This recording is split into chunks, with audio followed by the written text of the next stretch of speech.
Kapolrestabes Makassar, Kombes Pol Wisnu Urip Laksana melakukan pemantauan protokol kesehatan di sejumlah tempat keramaian hari ini.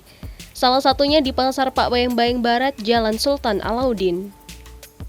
Dalam pemantauan itu, Wisnu Urip Laksana didampingi sejumlah stakeholder, diantaranya Kapolres Pelabuhan, Kasatpol PP Kota Makassar, dan Dandim 1408 BS Makassar.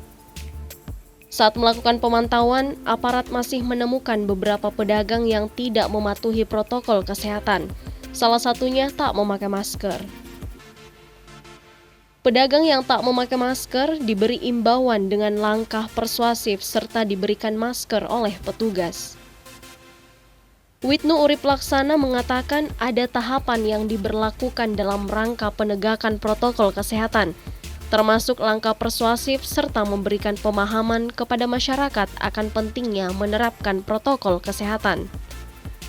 Namun, jika imbauan tersebut tidak diindahkan, Wisnu mengaku akan tegas dan mengambil langkah hukum.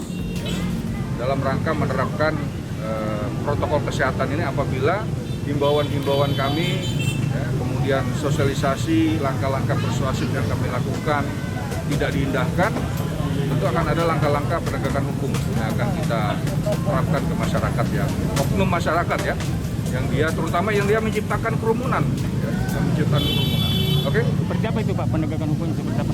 Ya, tentu ada payung-payung hukum ya yang bisa kita terapkan, ya, baik itu undang-undang kekarantinaan, undang-undang kesehatan, undang-undang wabah, ya, termasuk juga KUHP. Ya. Kita tinggal lihat nanti.